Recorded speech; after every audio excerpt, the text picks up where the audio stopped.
Hello, K-2 scholars, and welcome back to the second week of school and also the second week of visual arts with me, your teacher, Mr. Farrar. Today we're going to talk about a really interesting subject. We're going to discuss one of the first elements of art, and it's called lines. So everyone pretty much, you probably heard of the word lines before. You probably made a few lines because I know you guys are writing and drawing every now and then at home, and I know you've done it at school as well. But we're going to talk about what lines are in art. And also, I'm going to send out a few links for you guys to do a few little drawings at home because it would be nice for you to draw with Mr. Farrar, but I don't want the videos that I post to be too long. So sometimes you'll draw with me and other times I'll just post a separate link so you can do those videos at the house.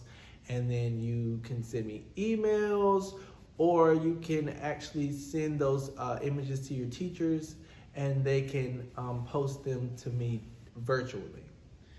So today we're talking about lines. And lines are really simple. A line is just moving your pencil from one point on your paper to another.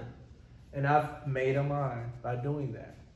But did you know there are many, many types of lines? And this one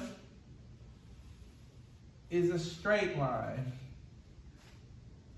But we also have curved or wavy lines that we can make. We have zigzag lines. We have spiral lines. So we have a many array or different types of lines that we can make. If I use my marker right here, I can make thick, bold lines. I can make with my pencil, I can make really skinny lines that you probably might not even be able to see on the camera, but I made a really, really skinny line. I can make dotted lines. So it's a lot of different types of lines that you can make. But did you know, or you probably know, or have noticed, that a line can also, if it connects with itself or overlaps another line, you can create shapes.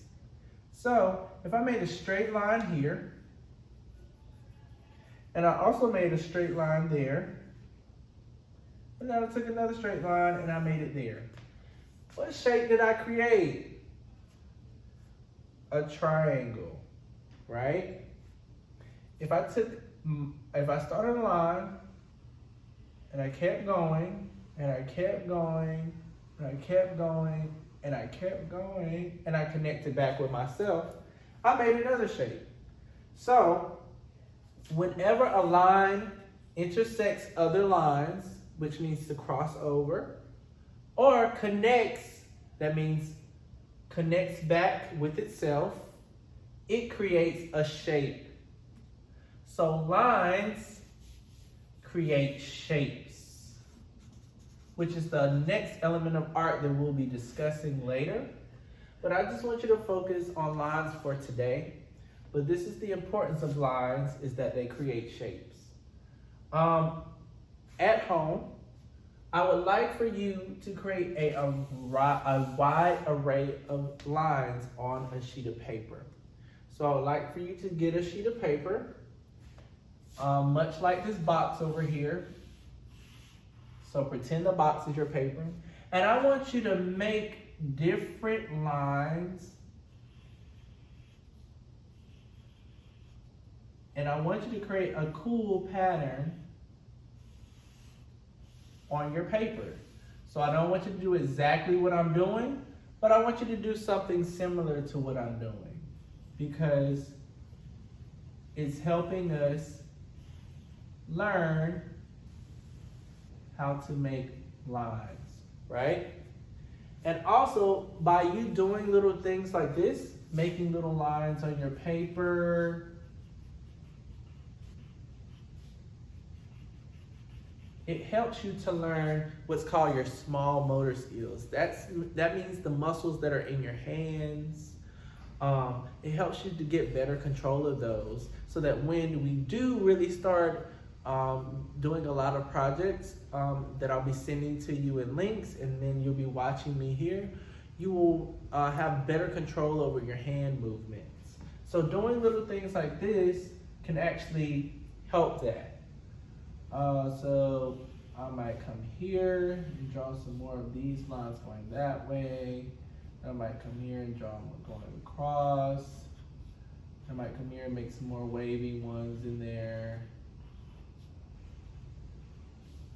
I might do that.